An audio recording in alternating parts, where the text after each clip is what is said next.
प्यारे विद्यार्थियों, अज असी पाठ धरती सूरजी परिवार का अंग दे तहत अगले टॉपिक उपग्रह बारे गल करांगे। जिमें कि पिछली क्लास के विच तुसीं ब्रह्मंड बारे, उस तो बाद सूरज अते सूरजी परिवार बारे अते होर ग्रहां बारे जानकारी प्राप्त की। हुण आपां गल करदे हां उपग्रह बारे। शुरू करते हैं अज का टॉपिक। उपग्रह वो आकाशी पिंड ਜਾਂ ਖਗੋਲੀ ਪਿੰਡ ਹਨ ਜਿਹੜੇ ਕਿਸੇ ਗ੍ਰਹਿ ਦੁਆਲੇ ਘੁੰਮਦੇ ਹਨ। ਜਿਵੇਂ ਕਿ ਚੰਨ, ਜਿਸ ਨੂੰ ਰੋਜ਼ਾਨਾ ਤੁਸੀਂ ਦੇਖਦੇ ਹੋਵੋਗੇ, ਉਹ ਧਰਤੀ ਦਾ ਇੱਕ ਉਪਗ੍ਰਹਿ ਹੈ। ਇਸੇ ਤਰ੍ਹਾਂ ਸੂਰਜੀ ਮੰਡਲ ਵਿੱਚ ਵੱਖ-ਵੱਖ ਗ੍ਰਹਿਾਂ ਨੂੰ ਕੁੱਲ ਮਿਲਾ ਕੇ 150 ਤੋਂ ਵੀ ਜ਼ਿਆਦਾ ਉਪਗ੍ਰਹਿ ਹਨ ਅਤੇ ਇਹਨਾਂ 'ਤੇ ਲਗਾਤਾਰ ਖੋਜ ਹੋ ਰਹੀ ਹੈ। ਕਈ ਗ੍ਰਹਿ ਅਜਿਹੇ ਨੇ ਜਿਨ੍ਹਾਂ ਦੇ ਉਪਗ੍ਰਹਿ ਮਿਲ ਰਹੇ ਨੇ।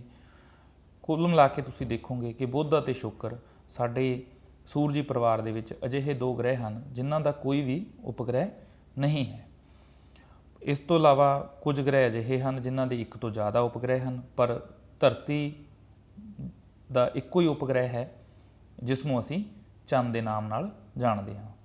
उपग्रह प्यारे विद्यार्थियों दो तरह के हुंदे हैं। एक कुदरती उपग्रह जिवें कि चंद, दूसरे बनावटी आर्टिफिशियल। जिहड़े कुदरती उपग्रह हैं वो अपने कुदरत के मुताबिक जो उन्हों का काम है वो करते हैं, पर जोड़े आर्टिफिशियल उपग्रह हैं उन्हों का काम उन्होंने ਵੱਖ-ਵੱਖ ਕੰਮਾਂ ਦੇ ਲਈ बनाया जाता है। कुछ मौसम की जानकारी देंदे हैं, कुछ सानू तुहाडे सब दे फोन दे विच GPS होएगा जिस तो असी रस्तियां नूं लभ सकते हैं। वो भी उपग्रहां नाल ही जिहड़े आर्टिफिशियल उपग्रह ने उन्हां दे नाल ही उसनूं लभ्या जाता है। तुसीं एजूसैट ते जो ROT लैब के आपां आखदे हाँ, वो एजूसैट के राही ਵੱਖ-ਵੱਖ तरह के असी जिहड़े स्कूल दे विच क्लासां दे विच लैक्चर असी सुनते हाँ, वो भी उपग्रह के जरिए ही संभव है। इस तो इलावा असी होर भी बहुत सारे जिमें कि यही फोन के जरिए जो कम्यूनीकेशन असी कर रहे हैं वो भी उपग्रहों के सदका ही हुंदा है। तो सब तो पहला जो आर्टिफिशियल सैटेलाइट लॉन्च किया सी वो रशिया ने किया सी, उसका नाम सी स्पुतनिक। और जे गल करिए साडे देश की, तो साडे देश का जिहड़ा पहला उपग्रह सी वो सी आर्यभट्ट, जो कि महान मैथेमैटिशियन के नाम के उपर 1975 ईस्वी के विच पुलाड़ दे विच छड्डिया गया। तो जिहड़ा लेटेस्ट उपग्रह भारत ने छड्डिया है उसका नाम है GSL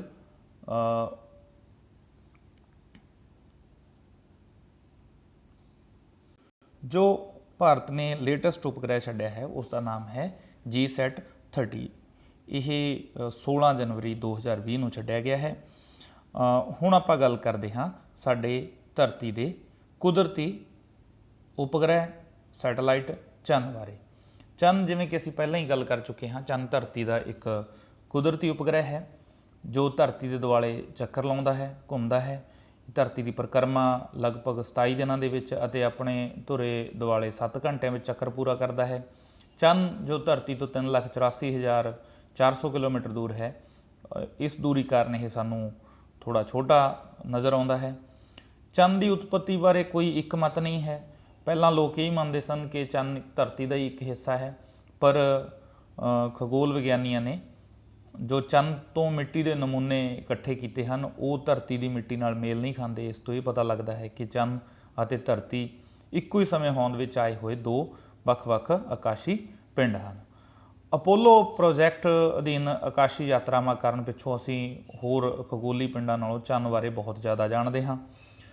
पहला यात्री जिसने चंद की धरती के उपर कदम रखा उसका नाम सी नील आर्मस्ट्रॉन्ग, जो कि अमेरिका दे पुलाड़ यात्री सन।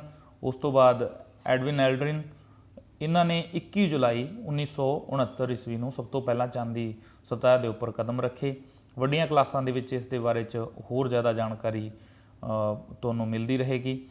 चंद की सतह किहो जी है इस दे जरिए इस दे बारे च आपां एक वीडियो के जरिए इत्थे जानते हाँ।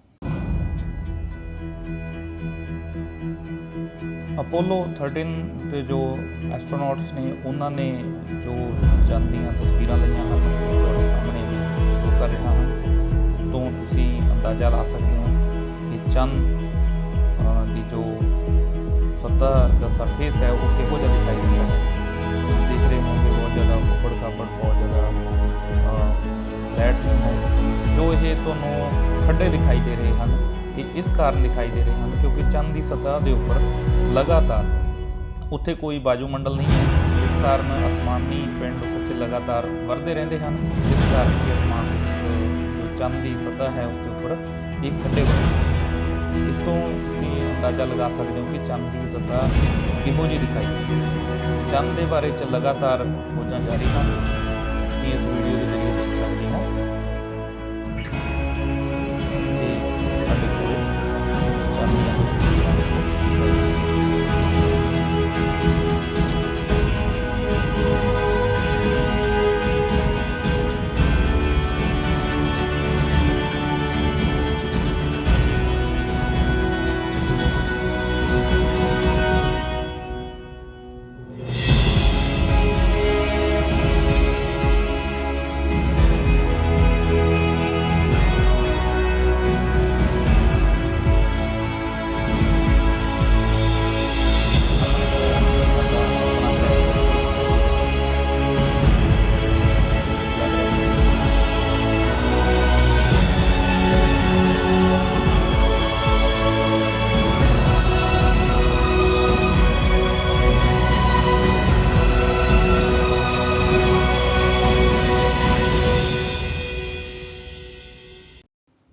वीडियो के जरिए तुसी देख चुके हो कि चंद की जो सतह है वो किहो जी दिखाई देती है। चंद की अपनी कोई रोशनी नहीं है, ये सूरज की रोशनी नाल ही चमकदा है। सूरज की रोशनी जो चंद के उपर पैंदी है तो इसकी चमक सानू धरती तो महसूस होंदी है।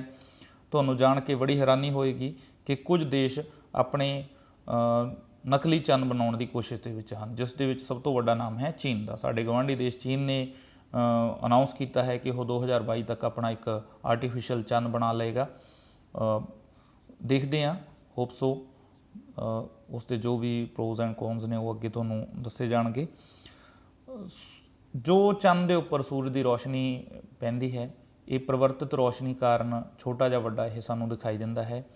धरती तो दिसण वाला चंद का दरेड़ा पासा भी जो सूरज के सामने हुंदा है तो वह भी चमकदा है, पर असीं चंद का एको ही पासा देख सकते हैं क्योंकि चंद भी उस स्पीड नाल ही धरती के पैरलर घूमता है जिस स्पीड नाल धरती अपने धुरे ते घूमती है।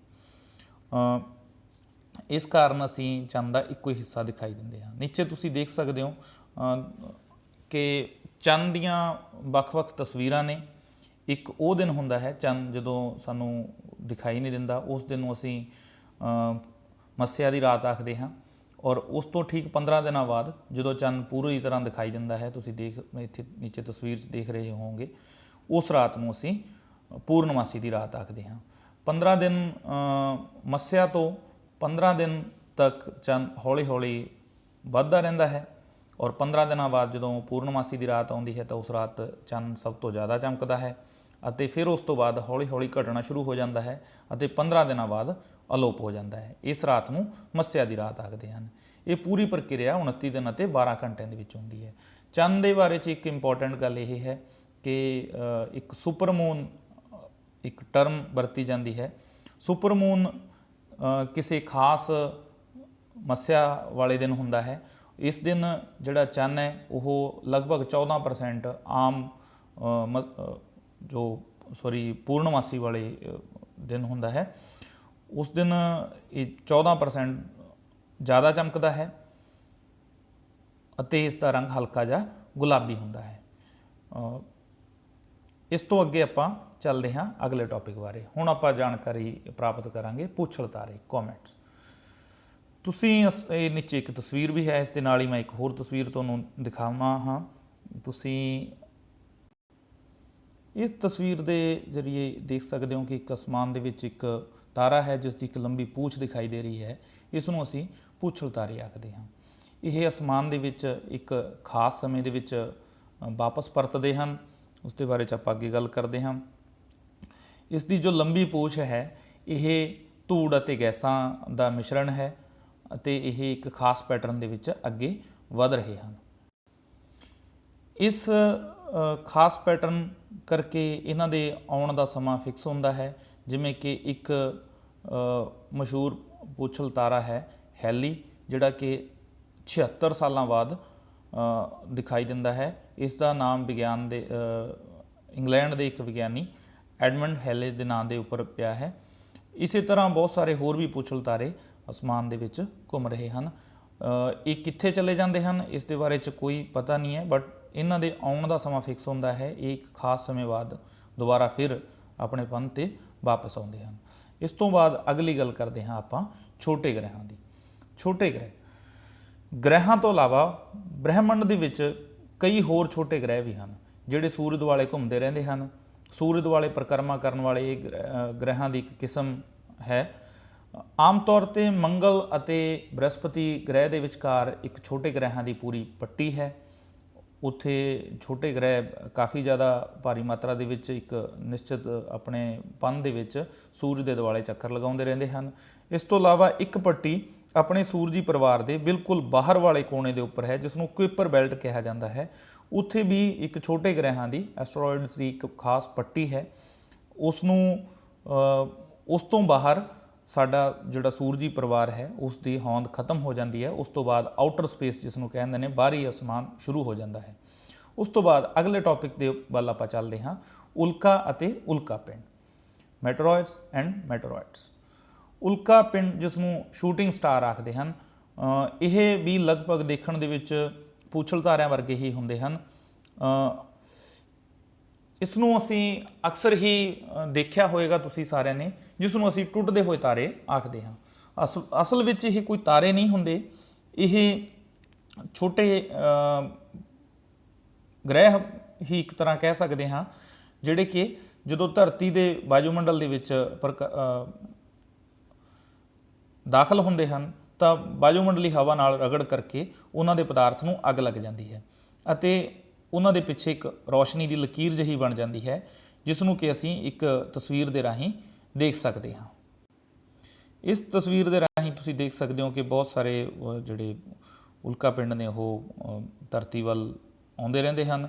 जदों ये धरती के वायुमंडल दे विच प्रवेश करते हैं तो वायुमंडल की हवा की रगड़ दे नाल इन्हां दे पदार्थ दे विच अग लग जाती है अते ये सानूं टुटदे हुए तारे की तरह प्रतीत होंदे हैं। इस टुटदे हुए तारे नूं असीं उल्का आखदे हां। ये तुहाडे सामने एक तस्वीर है। अगला टॉपिक है उल्का पिंड।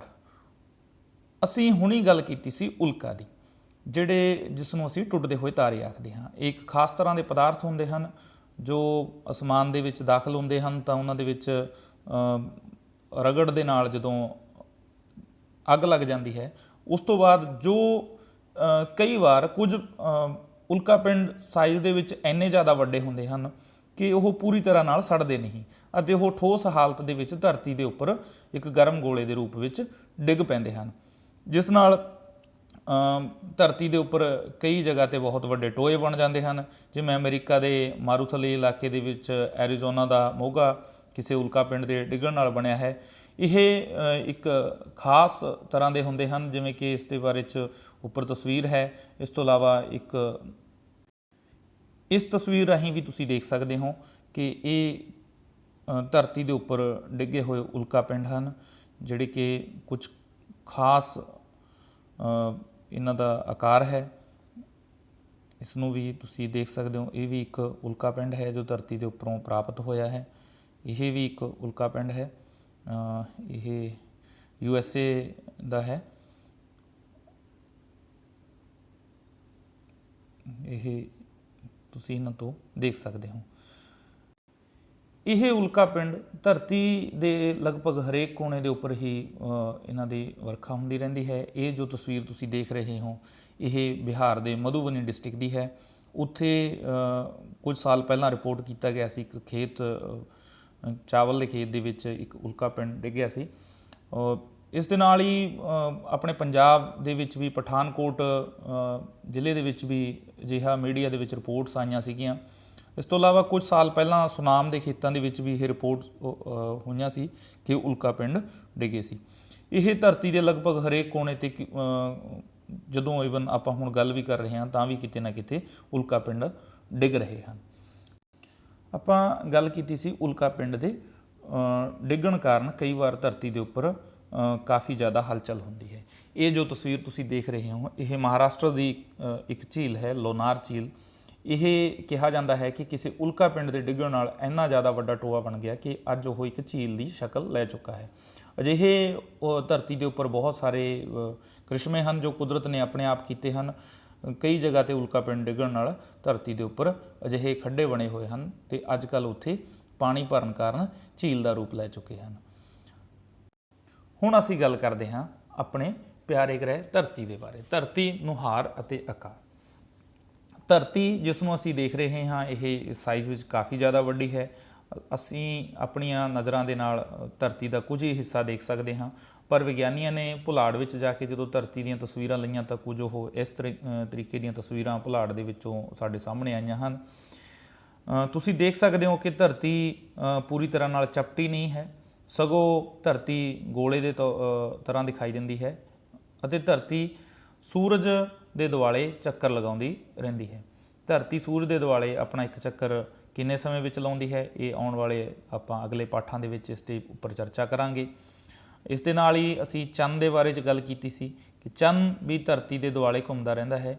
ਧਰਤੀ ਸੂਰਜ ਅਤੇ ਚੰਨ ਦੇ ਵਿਚਕਾਰ ਜਦੋਂ ਆ ਜਾਂਦੀ ਹੈ ਤਾਂ ਸਾਡੀ ਧਰਤੀ ਦਾ ਪਰਛਾਵਾਂ ਚੰਨ ਉੱਤੇ ਪੈਂਦਾ ਹੈ, ਜਿਸ ਤੇ ਚੰਨ ਲੁਕਿਆ ਹੋਇਆ ਪ੍ਰਤੀਤ ਹੁੰਦਾ ਹੈ, ਜਿਸ ਨੂੰ ਅਸੀਂ ਚੰਨ ਗ੍ਰਹਿਣ ਆਖਦੇ ਹਾਂ। ਅਸੀਂ ਦੇਖਦੇ ਹਾਂ ਕਿ ਧਰਤੀ ਦਾ ਪਰਛਾਵਾਂ ਚੱਕਰੀ ਆਕਾਰ ਜਾਂ ਗੋਲ ਹੁੰਦਾ ਹੈ ਜੋ ਸਿੱਧ ਕਰਦਾ ਹੈ ਕਿ ਧਰਤੀ ਗੋਲ ਹੈ। ਦੇਖੋ ਪਿਆਰੇ ਵਿਦਿਆਰਥੀਓ, ਜਦੋਂ ਚੰਨ ਦੇ ਉੱਪਰ ਧਰਤੀ ਦੀ ਛਾਂ ਪੈਂਦੀ ਹੈ ਤਾਂ ਉਹ ਇੱਕ ਗੋਲ ਆਕਾਰ ਦੀ ਹੁੰਦੀ ਹੈ, ਜਿਸ ਤੋਂ ਸਾਨੂੰ ਇਹ ਪਤਾ ਚੱਲਦਾ ਹੈ ਕਿ ਸਾਡੀ ਧਰਤੀ ਹੈ ਜੋ ਉਹ ਇੱਕ ਗੋਲ ਆਕਾਰ ਦੇ ਵਿੱਚ ਹੈ। ਤਦ ਕਿ ਗੋਲ ਚੀਜ਼ ਦੀ ਜਦੋਂ ਛਾਂ ਕਿਤੇ ਪਏਗੀ ਤਾਂ ਉਹ ਗੋਲ ਹੀ ਹੋਏਗੀ। ਇਹਨਾਂ ਸਾਰੇ ਪ੍ਰਮਾਣਾਂ ਤੋਂ ਸਿੱਧ ਹੁੰਦਾ ਹੈ ਕਿ ਧਰਤੀ ਇੱਕ ਗੇਂਦ ਦੀ ਤਰ੍ਹਾਂ ਹੈ। ਅਸਲੀ ਗੱਲ ਇਹ ਹੈ ਕਿ ਧਰਤੀ ਪੂਰੀ ਤਰ੍ਹਾਂ ਗੋਲ ਵੀ ਨਹੀਂ ਹੈ, ਇਹ ਆਪਣੇ ਸਿਰਿਆਂ ਤੋਂ ਚਪਟੀ ਹੈ, ਜਿਸ ਨੂੰ ਗੋਲਾਨੁਮਾ ਕਿਹਾ ਜਾਂਦਾ ਹੈ।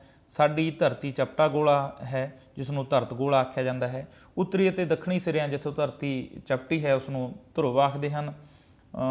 ਉੱਤਰੀ ਧਰੁਵ ਦੇ ਉੱਤਰੀ ਸਿਰੇ ਨੂੰ ਉੱਤਰੀ ਧਰੁਵ ਅਤੇ ਦੱਖਣੀ ਸਿਰੇ ਨੂੰ ਦੱਖਣੀ ਧਰੁਵ ਆਖਦੇ ਹਨ।